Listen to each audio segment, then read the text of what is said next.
저희 로마서는 사도 바울이 쓴 서신서입니다. 로마 교회에 보내는 편지 되겠죠. 그 바울의 서신서가 이후에도 많이 나오는데 로마서와 바울의 다른 서신서가 다른 이유는 이 다른 서신서들은 그 편지를 받는 교회와 직접적인 관련된 문제를 다룹니다. 고린도 전후서는 고린도 교회의 문제가 무엇인가 그걸 드러내고 바울이 질책하고 또 해결 방법도 제시하고 그래서 바른 믿음을 가져야 된다 그렇게 권유합니다. 갈라디아서, 에베소서 다 그렇습니다. 근데 로마서에는 로마 교회의 문제에 대해 말하지 않습니다. 그 이유는 로마 교회는 바울이 설립한 교회가 아니라는 거죠. 바울이 로마 교회가 어떤지를 잘 몰라요. 로마 교회 성도도 잘 모릅니다. 그래서 다른 서신서와 달리 로마서에서는 로마 교회의 문제점이 무엇인가 드러내고 그걸 어떻게 해결할 수 있는가 이걸 이야기하는 것이 아니라 바울 자신의 신학, 바울의 신앙, 자신의 신앙 이게 어떠한가 그걸 이제 논리적으로 이제 풀어내고 있는 것이 로마서입니다. 바울에게서 로마는 떼어놓을 수가 없습니다. 그는 항상 로마에 가서 전도를 하고 싶었습니다. 그래서 여러분 사도행전 19장에 보면은 에베소에서 복음을 전할 때 한바탕 소동이 일어납니다. 그때 19장 21절에 보면은 이 일이 있은 후에 바울이 마게도냐와 아가야를 거쳐 예루살렘에 가기로 작정하여 이르되 내가 거기 갔다가 후에 로마도 보아야 하리라 그랬습니다. 예루살렘에 올라간 후에 로마에 가겠다 그런 의지를 피력했습니다. 그래서 예루살렘에서 흥분한 군중들에 의해서 이제 바울이 죽을 지경에 이르니까 로마 병사들이 그를 데리고 부대 안으로 들어갑니다. 그래서 보호해 주는데 그날 밤에 주께서 환상 중에 나타나서 사도행전 23장 11절에 보면은 그날 밤에 주께서 바울 곁에 서서 이르시되 담대하라 내가 예루살렘에서 나의 일을 증언한 것 같이 로마에서도 증언하여 하리라. 그런 말을 들었습니다. 주님으로부터. 로마에 가고 싶은 마음이 더 커졌겠죠. 바울이 로마서를 쓴 시기는 57년에서 58년경입니다. 그는 이 로마서를 로마 교회에 보낸 편지를 고린도에 있을 때 썼습니다. 고린도에 있을 때 썼습니다. 그리스와 그 로마는 이 바다를 하나 둔 그 사이입니다. 그리고 지금 비행기 타고 쑥 갈 수 있지만은 옛날에는 굉장히 험했겠죠. 고린도에 있을 때 로마 교회에 편지를 썼어요.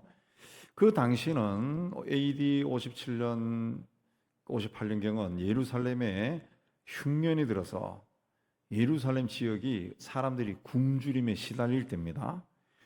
그래서 고린도전서 16장에 보면은 여러분 고린도전서 16장에 보면은 그래서 이 바울이 아시아에 있는 교회들로부터 예루살렘 교회를 돕기 위한 구제 헌금, 연보를 모읍니다.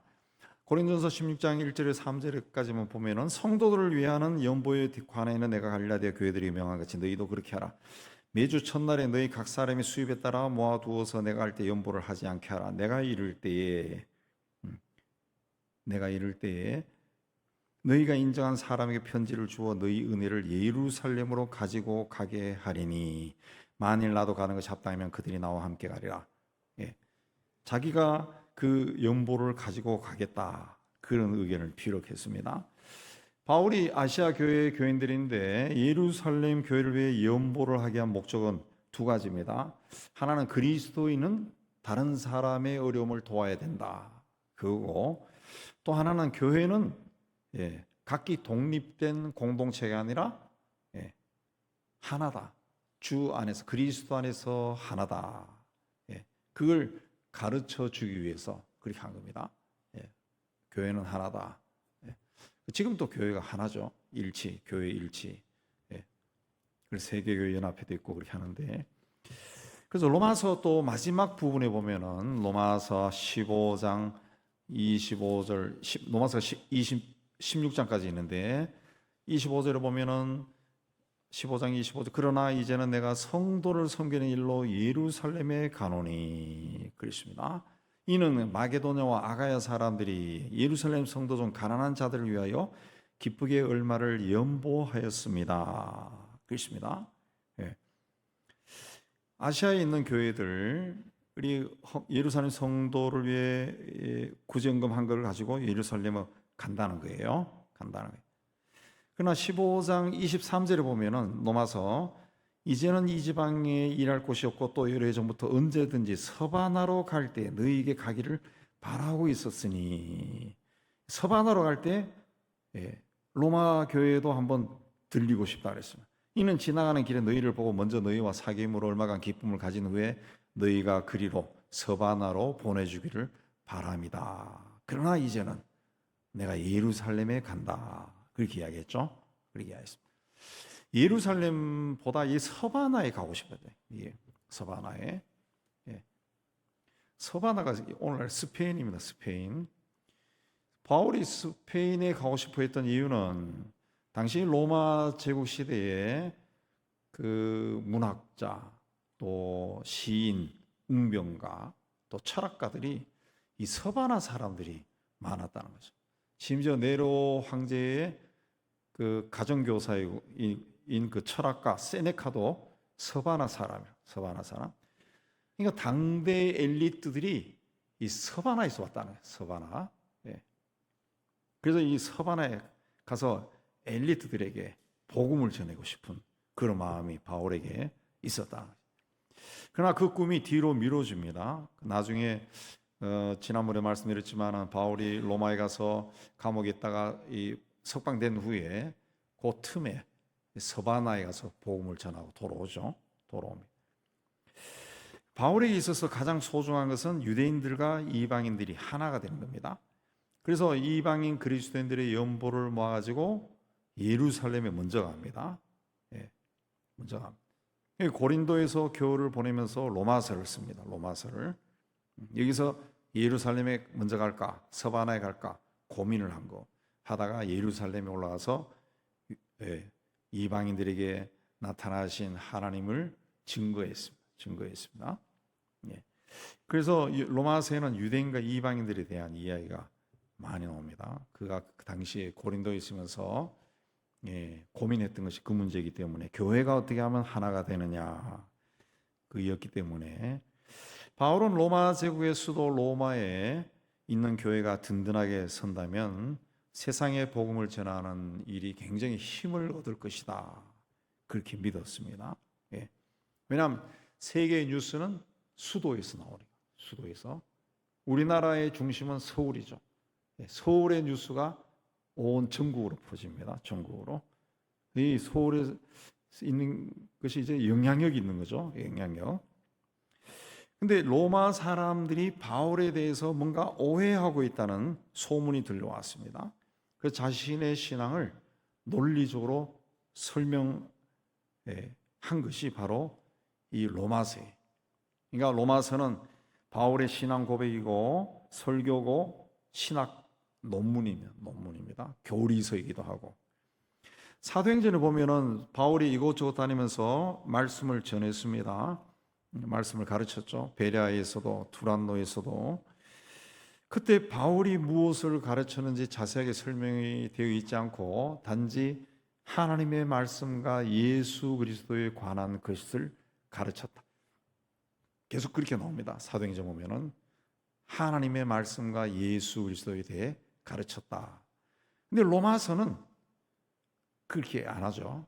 로마서는 분명하게 죄가 뭔가, 구원이 뭔가, 심판이 뭔가, 자유가 뭐냐, 또 선과 악이 뭐냐, 가정이 뭐냐, 사회생활, 교회생활, 신앙, 삶, 이 그리스도인의 신앙과 신학과 삶을 전반적으로 다 가르칩니다. 다 가르칩니다.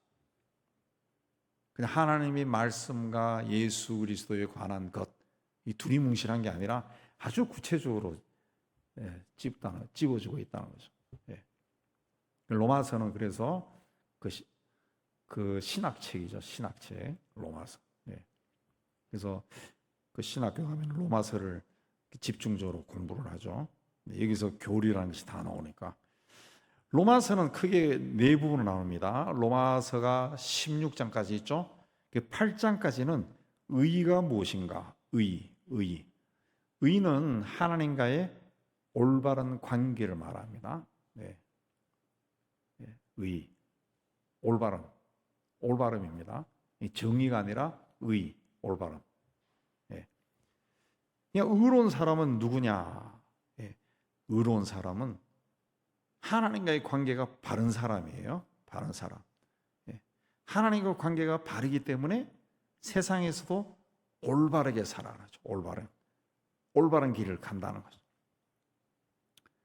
하나님과의 관계가 바르게 서지 못하면은 그런 사람들이 세상에 넘쳐나면은 세상이 부패하고 타락해져요. 그 우크라이나와 러시아의 전쟁이 오늘날 그리스도인들인데 가르쳐 주는 교훈이 저는 굉장히 많다고 보는데, 그 전쟁할 때 제가 지난번에 말씀했지만 언젠가도 러시아에 있는 정교회 예배당, 그러니까 카톨릭으로 하면은 바티칸 성당에서 그 러시아 정교회 대주교가, 러시아 정교회도 어마어마합니다. 그 대주교가 푸틴 대통령을 비롯해서 뭐 장관들, 군인들, 지휘관들 모아놓고 축복하잖아요. 전쟁을 축복하자. 가서 적들을 무찔러라. 전쟁을 축복해. 그 축복받은 사람들이 가서 막 싸그리 막 죽인다. 막 미사일로 죽이고, 막 탱크로 깔아 죽이고, 뭐 폭행하고. 그게 이제 하나님과의 관계가 바르지 않은 거죠. 하나님과의 관계가 바르면은 하나님이 뭡니까? 하나님을 하나로 이야기하면은 그러면 뭐 하나님은 사랑입니다. 하나님은 영입니다. 그 이야기를 할 수 있지만은 제가 생각할 때는 하나님은 생명입니다. 생명이에요. 하나님 자신이 생명이고 하나님이 세상에 생명을 주신 거예요. 그래서 생명이 있으니까 세상이 막 움직이는 거죠. 사탄은 죽음이죠. 죽음. 생명이 없어요. 파괴되는 거예요. 하나님은 생명이야. 생명. 그래서 이 창세기 1장에 쫙 나오는 게 하나님이 천지 만물을 창조하시는 게 사실은 가만 보면 그게 다 생명을 주는 거예요. 생명을. 하늘과 땅에 생명을 주는 거예요. 생명을. 그러니까 빛이 비치고 식물이 막 일어나고 동물이 다니고 막 그런 거죠. 그러니까 하나님과의 관계가 바르다라고 하는 것은 생명을 존중히 여길. 이 아프리카에서 이 선교 활동했던 슈바이처 박사가 가졌던 이 사상이 한마디로 생명의 외경이라고 하죠. 생명의 외경. 생명을 가진 것은 무엇이든지 존중했다는 거죠. 생명. 그냥 하나님과의 관계가 바르면은 이 생명을 존중히 여길 줄 안다. 생명. 그 생명을 가진 존재. 사람은 물론이고, 강아지도 그러고, 벌레도 그러고, 그렇죠? 물론 저도 그 화장실에서 바퀴벌레 보면 발로 밟아야 해요. 근데 가끔은 막 요만한 것들이 그냥 막 손톱만한 것들이 막 기어갈 때 요래 본다고. 아이고, 저놈이.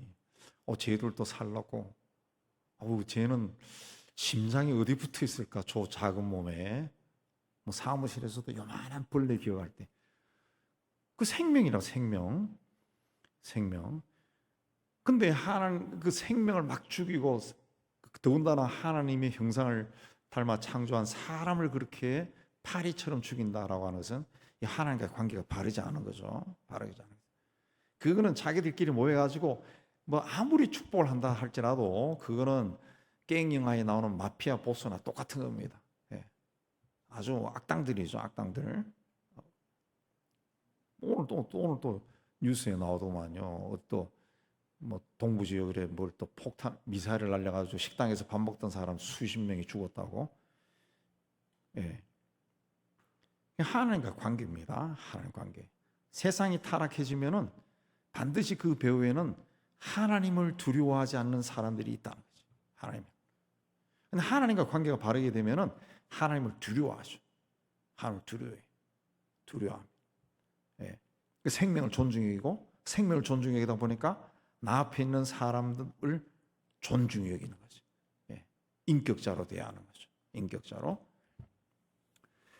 근데 유대인들은 의를 하나님과의 관계가 아니라 율법에 대한 순종, 그걸로 생각했습니다. 율법을 지키면 이게 올바른 것이다. 그래서 그들은 율법을 지키기 위해서 그냥 이 머리, 율법에 나온 대로 이렇게 머리, 여기 수염도 이렇게 닦고 테플린도 머리에 걸고 다니고 그런 이상한 차림으로 다니고 있다. 예. 성경 자체를 그냥 문자적으로 해석해서 그대로 하면은 이게 의로운 것이다. 그렇게 생각했다는 거죠. 예, 그렇게 생각했다. 그래서 이 바울이 로마서에서 의가 무엇인가 그걸 이야기합니다. 의. 예. 하나님과 바른 관계를 맺기 위해서는 하나님의 말씀을 믿고 하나님의 사랑을 받아들이는 겁니다. 우리가 하나님을 위해서 무엇을 할 수 있는지 아는 것이 중요한 것이 아니라 하나님이 우리를 위해 무엇을 하셨는가 이걸 깨닫는 것이 중요한 거죠. 중요한 거예요. 하나님이 우리를 위해 뭔가 하셨다는 것을 뭔가를 하셨다. 이게 뭡니까? 은혜죠. 은혜. 하나님이 우리를 위해 하신 일, 그게 은혜입니다. 은혜. 그 의는 하나님과 관계. 나중에 로마서 하면서 또 자세하게 나오겠지만은 그 다음에 9장에서 11장까지는 하나님의 백성은 누구냐? 하나님의 백성은 누구냐? 유대인들은 하나님이 택한 백성입니다. 하나님의 백성. 하나님의 택한 백성이에요. 그러나 그들은 하나님의 아들이 세상에 오셨지만 그 세상에 오신 하나님의 아들을 거절하고 그를 십자가에 못 박아 죽였습니다. 하나님의 백성들이 하나님이 보내신 자를 거절했기 때문에 이방인을 향해 문이 열렸어요. 문이 열렸어요. 이방인들이 하나님의 백성이 될 수 있는 길이 열린 겁니다. 그 이방인들은, 그러니까 유대인들은 항상 자기들이 하나님의 선민이라고 생각합니다. 지금도 그렇습니다. 지금도 하나님이 택한 백성, 이게 굉장히 강하다고. 이게 굉장히 강합니다. 이게 굉장히 강해요. 굉장합니다. 우리가 그냥 이렇게 같은 하늘 아래서 호흡하고 있지만은 가톨릭 신부들은 개신교 목사를 그냥 길거리는 똥처럼 여깁니다. 똥처럼 여깁니다. 아주 우습게 여깁니다. 겉으로는 표현 안 하는데 그 실제로 가면 굉장히 우습게 여겨요. 우습게. 성공의 신부들도 똑같습니다. 예. 겉으로는 허허하하하고 악수하지만은 속으로는 굉장히 좀 질이 낮은 인간으로 취급해. 예. 쟤들도 하나님 부르심 받았나? 뭐 이렇게 생각. 우리 또 개신교 목사들 중에 또 벌써 이 좀 근본주의자들은 또 가톨릭을 이단 취급하고 그러는데 오히려 그쪽 사람들이 굉장히 우습게 여깁니다. 이게 또 유대인들로 넘어가면 유대인들은 자기 유대인들이 아닌 사람들은 그야말로 좀 심하게 표현하면 똥개 취급한다. 아주 저질로 봐요. 아주 인간으로 취급을 안 한다. 인간으로. 지금도 똑같습니다. 지금도 굉장히 우습게 여겨요. 굉장히 우습게 여깁니다. 쟤들이 뭘 하나님을 아나? 뭐 이렇게. 제가 영국에서 공부할 때도 성공의 신부들이 우리 볼 때도 쟤들이 뭘 아나? 뭐 이런 식으로 아주 무섭게. 근데 그 바울은 로마서에서 하나님의 택한 백성은 혈통이 아니라 믿음이다. 그걸 주장합니다. 아브라함의 후손이기 때문에 하나님의 백성이 되는 것이 아니라 아브라함이 가진 믿음. 그 믿음을 가져야 하나님의 백성이 된다. 그걸 이해합니다. 다음에 12장에서 15장까지는 그 생활윤리입니다. 생활윤리. 유대교 영향을 받았던 그 초기 신자들은 다 유대교 영향을 받았죠. 유대인들도 많았고, 그들은 그 율법에서 이야기하는 음식, 먹어야 될 음식과 먹지 말아야 될 음식, 또 의식, 정결 의식에 대해서 굉장히 민감했습니다. 그걸 자꾸 주장하면서 교회 안에서 막 트러블이 일어났어요. 트러블에서. 그래서 이 바울이 그리스도 안에서 자유가 뭐냐? 신앙이라고 하는 것은 무엇인가? 예. 그리스도가 우리에게 주는 자유가 뭔가? 여기에 대해서 로마서에서 가르칩니다. 그리고 마지막 16장은 문안과 축복기도입니다. 축복기도. 자, 로마 교회는 로마 제국 수도에 있는 교회입니다. 바울은 계속 가고 싶었지만 가본 적이 없고, 그리고 교회 성도들도 로마 교회 사람들도 누군지도 모릅니다. 그래서 그들에게 자기를 알릴 필요가 있었습니다. 자기 신앙이 뭐고 또 자기의 신학이 뭐냐, 그걸 알릴 필요가 있어서 1장 1절부터 예의를 갖춰서 글을 써내려가기 시작합니다. 그래서 자기를 소개하는데 1절에 예수 그리스도의 종 바울은 그랬습니다. 자신을 종이라고 표현합니다. 종. 예수 그리스도의 종 바울. 그러면은 예수 그리스도는 뭐가 됩니까? 주가 되죠. 주인이 됩니다. 주인. 여기서 종은 하나님의 종 이런 뜻이 아니라 그 둘로스, 그 당시에 각 집에 있던 노예들을 이해합니다. 노예, 주인의 소유인 종, 그걸 이해하고, 여기 주님은 주인을 이해합니다. 주인, 사람이나 물건의 주인, 그 노예의 주인, 또 이 물건의 주인. 그때 주라고 하는 단어, 큐리오스라고 하는 단어를 씁니다. 그러니까 예수 그리스도의 종 바울이다. 그러면은 자기는 예수 그리스도의 소유물이다.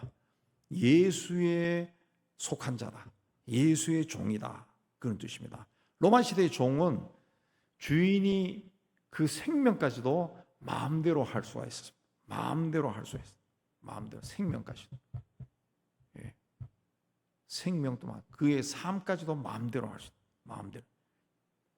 주인이 종의 그야말로 생사하복을 지고 있는 거예요. 종은 자신의 의지가 없습니다. 오직 명령에 따라 순종할 뿐입니다. 그게 로마 시대의 종입니다. 바울이 자신을 종이라고 한 이유는 이제 바울이라고 하는 자연인은 없고 주님이 명령하는 대로 복종할 바울만 있을 뿐이다. 그래서 갈라디아 2장 20절에 내가 그리스도와 함께 십자가에 못 박혔나니 그런즉 이제는 내가 산 것이 아니요 오직 내 안에 그리스도께서 사신 것이다. 이제 내가 육체 가운데 사는 것은 나를 사랑하사 나를 위하여 자기 몸을 버리신 하나님의 아들을 믿는 믿음 안에서 사는 것이다. 그렇습니다. 이제는 내가 사는 것이 아니요 내 안에 그리스도와 사는 것이다. 나는 종일 뿐이다. 그분이 하란 대로 할 뿐이다. 그렇습니다. 또 이 종에는 또 다른 뜻이 있는데, 구약에서 하나님의 사람을 표현할 때 종이라고 했습니다. 종. 자기 주인에 대한 그 종, 그런 뜻인데, 모세도 하나님의 종이고 여호수아도 하나님의 종입니다. 자기들 스스로가 종이라고 표현합니다. 종이라고. 그러니까 종이라는 것은 또 한편으로는 굉장히 영광스러운 표현입니다. 사람들과 구별시키는 명칭입니다. 구약 시대의 모세, 이 여호수아 또 선지자들이 다 종이라고 그러죠. 자기를 주의 종이 그렇게 표현합니다. 바울이 자신을 예수 그리스도의 종이라 할 때는 자기도 하나님의 사람이다, 선지자다, 그걸 나타내는 거죠. 예수 그리스도의 종 바울은 사도로 부르심을 받아, 이 사도는 그리스도의 부활을 증거하도록 명령받고 보냄을 받은 자를 사도라 합니다. 보내심을 받은 자죠. 바울이 자신을 사도라고 주장하는 이유는 네 가지가 있는데, 바울은 부활하신 예수를 직접 만났습니다. 예수님의 12제자처럼 직접 만난 사람. 그리고 예수님의 부활에 대한 증인이 되기 위해 보냄을 받은 자입니다. 보냄을 받은 자.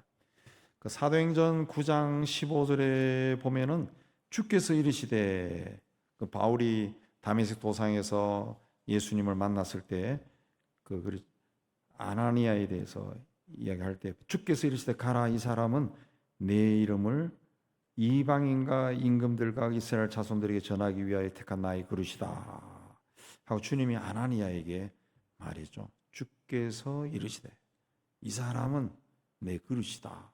주님이 직접 보냈다는 거죠. 또 직접 예수님부터 명령을 받았습니다. 갈라디아 1장 11절에 보면은 갈라디아 1장 11절에 보면은 형제들아 내가 너희에게 알게 하노니 내가 전한 복음은 사람의 뜻을 따라 된 것이 아니라 이는 내가 사람에게서 받은 것도 아니요 배운 것도 아니요 오직 예수 그리스도의 계시로 말미암은 것이다 그랬습니다. 예수님부터 직접 권위를 부여받았습니다. 또 고린도후서 13장 10절에 보면은 13장 10절에 그러므로 내가 떠나 있을 때 이렇게 쓰는 것은 대면할 때 주께서 너희를 넘어뜨리려 하지 않고 세우려 하여 내게 주신 그 권한을 따라 엄하지 않게 하려 합니다. 주님으로부터 권한을 받았다는 거죠. 권한을 받. 그는 바울은 예수를 만난 사람이고 부활하신 예수를 만났고 부활의 증인이 되기 위해 주님이 직접 파송한 사람이고 그 명령을 주님부터 직접 받았고 권한도 받은 사람. 권한. 또 바울은 사도로 부르심을 받아 하나님 복음을 위하여 택정함을 입었다. 부르심을 받은 자다. 부르심을 잡았다. 그 부르심이라는 것은 하나님이 하시는 행위입니다. 하나님이. 예수께서도 너희가 나를 택한 것이 아니요 내가 너희를 택하여 세웠다. 그렇습니다. 하나님이 부르시는 거예요. 하나님이 우리를 부르실 때 우리가 해야 하는 일은 응답하는 겁니다. 응답하지 않으면은 하나님이 사용하지 않습니다. 근데 하나님은 우리를 부르실 때 응답을 또 강요하지도 않습니다. 그래서 이 하나님이 부르실 때 이 순종하는 그 훈련이 좀 돼 있어야 돼요. 그렇지 않으면은 하나님이 불렀을 때 내가 응답하지 않으면 하나님이 나를 사용하지 않아요. 또 그러면 하나님이 강요도 안 해요. 막 덤태기로 막 시키지도 않아요. 그 무슨 일이 납니까? 세월만 흘러가는 거죠. 세월만. 나중에 아이고 깨닫죠. 아 그때 내가 응답했더라면 인생이 달라졌을 건데.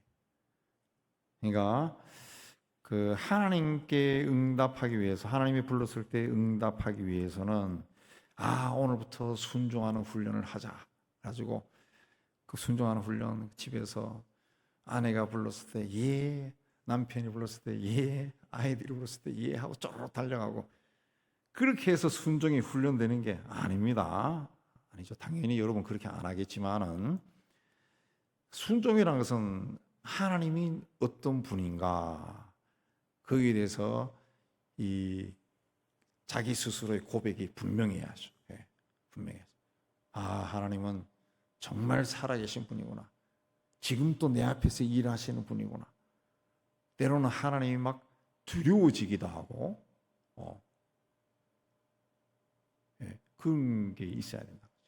그러니까 집 밖에 나와가지고 거리를 돌아다니면서 막 사람들이 막 지나갈 때 보면은 그냥 사람이 지나가네 그게 아니라 거기서 생명을 막 느끼는 거야. 생명을 보는 거죠. 생명. 하나님이 저 사람을 보냈네. 저 사람. 우리가 이제 아이를 낳아서 키워보면은 애들이 다 났을 때 요만하잖아요. 요만한 애들이 아기 시절에 있었는데 참 귀엽죠. 아기 시절인데 이 애들이 이제 막 나이가 들어서 막 청년이 되고 막 중년이 되고 장년이 되고 그러면 내가 오래 살면 나하고 같이 막 늙어가고 그 생명이죠. 생명. 그 생명이라 하나님이 준 생명이죠. 생명. 하나님이 어떤 분인가 이걸 분명히 깨달으면은 하나님 말씀하면 순종하게 돼 있죠. 근데 하나님에 대해서 그런 게 정립이 안 돼 있으면은 하나님이 옆에 와서 말씀해도 이게 하나님이 말씀하는 건지 누가 말씀하는 건지 모르고 어떨 때는 아주 막 못된 말도 막 풀어붙고 그래요. 그건 하나님에 대한 두려움이 없어서 그래요. 하나님. 그러니까 하나님은 우리를 부릅니다. 그러나 불렀을 때 응답하지 않으면 우리를 강제로 사용하지는 않아요. 내가 응답할 때까지 기다리는 거죠. 기다리는 거예요. 그러면은 그 하나님이 주신 것은 좋은 것인데 그 좋은 것이 내 삶에서 늦게 일어나는 가운데 어떤 때는 꼬여버리고 복잡해져 버리고. 왜? 사탄도 알잖아요. 사탄도 이 시간이 가면은 사단이 알거든. 그럼 사단이 저 인간에게 들어가자. 꼬아버린다. 막 꼬아버린다. 예. 그럼 막 비틀린다. 나중에는 막 말라 비틀어진 지포 뜯어먹는 것처럼 막 그런 게 되어버린다고. 막 보들보들하고 좋은 것이 아니라 막 눈물을 흘리면서 막 씹는 그런 게 되어버리죠. 그래서 하나님이 어떤 분인가 여러분 많이 묵상하시고, 제가 늘 말씀하지만 예수께서 우리 기도 가르칠 때 제일 먼저 하늘에 계신 우리 아버지요, 하나님이 누군가를 알라는 거죠. 하나님 누군가. 예. 기도할 때 그냥 오늘 기도 시작 그러면 뭐 올라라라락 하는 게 아니라 하나님이 누군가를 생각하면서 하나님 막 나오는 대로 하나님은 천지를 창조하신 하나님, 막 그 고백을 막 하는 거예요. 자꾸 하나님에 대해서 누군가 이걸 알고 있으면 순종이 되죠. 순종. 바울이 그 사도로 부르심을 받았습니다. 바울이 거기 순종했죠. 순종했죠. 처절하게 순종했습니다. 우리는 성도로 부르심을 받았습니다. 성도로 우리를 부르신 것은 제자가 되라는 거죠. 가서 모든 족속을 제자로 삼아라. 모든 족속을 제자로 삼기 위해서는 내가 먼저 제자가 돼야죠. 제자는 뭡니까? 선생님으로부터 배워야죠. 주님으로부터 배우지 않으면 누구를 가르칠 수 있어요? 뭘 알아야 가르치지? 가르쳐. 물론 내가 배워야죠. 내가 제자가 돼. 내가 철저한 제자가 돼. 주님의 제자는 주님을 믿고 의지하고 주님 말씀하신 것을 지키는 사람, 은혜 안에 사는 것을 좋아하는 사람, 복음이 무엇인지 분명히 알고 있는 사람, 이런 사람이 주님의 제자.